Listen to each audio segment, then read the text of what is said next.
नमस्कार दोस्तों, ओम नमः शिवाय।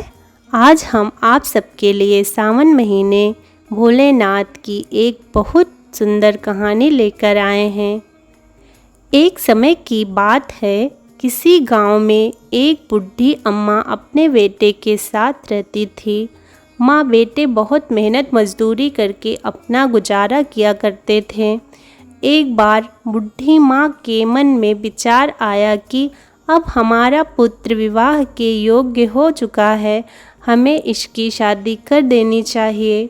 कुछ समय बाद बूढ़ी अम्मा ने अपने बेटे का विवाह एक सुशील कन्या से कर दिया। उनकी बहू सुंदर, सुशील और संस्कारी थी।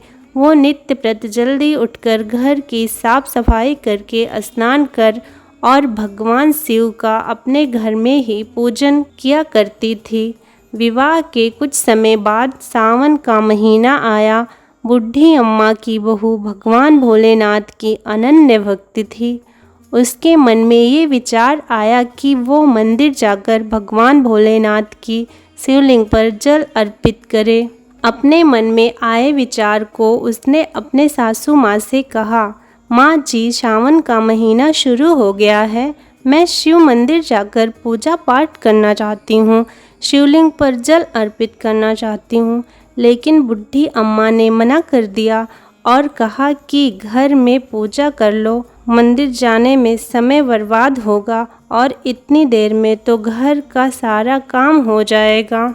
ये बात सुन बहू उदास हो गई, लेकिन कुछ कर ना सकी।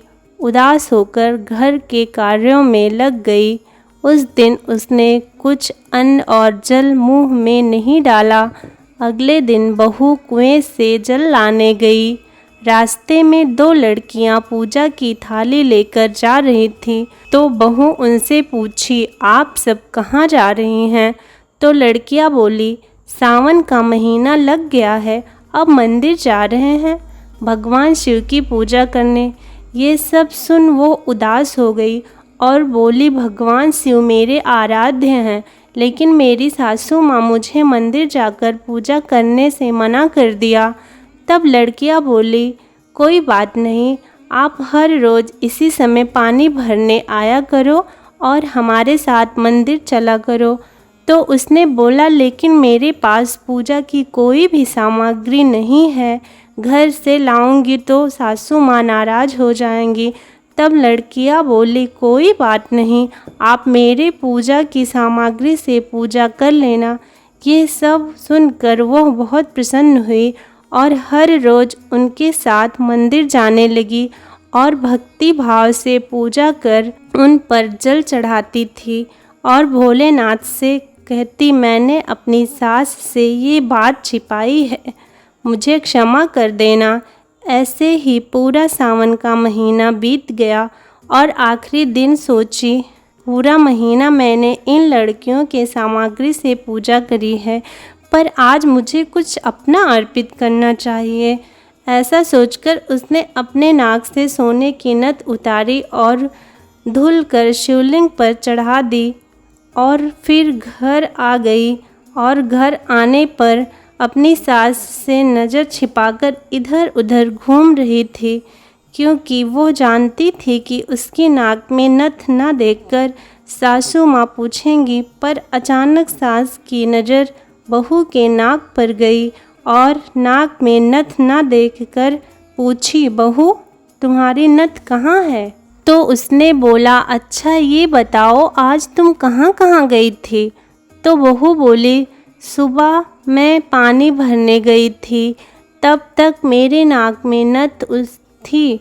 उसके बाद मैं उबले थापने गई थी। तो सास बोली, चलो वहीं ढूंढते हैं। दोनों ढूंढने गए। पहले पानी के पास गए, वहाँ नथ न थी।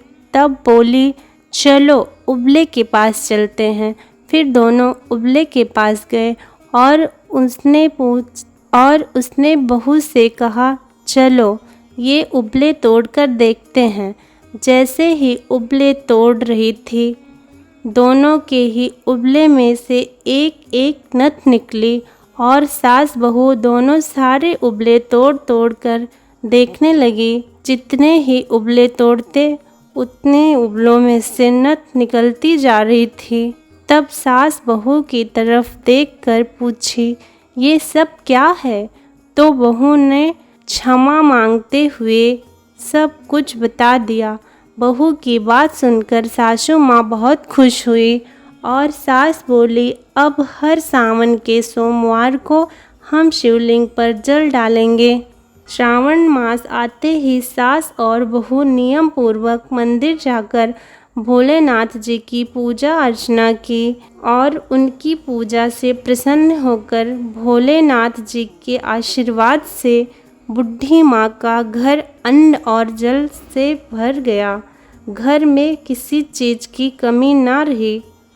हे भोलेनाथ जी, जिस प्रकार आप बुढ़ी माँ और उनकी बहू पर अपनी कृपा दृष्टि करी, उसी प्रकार जो कोई भी आपका व्रत पढ़ता या सुनता है उसकी सभी मनोकामना पूर्ण करिए। बोलो शंकर भगवान की जय।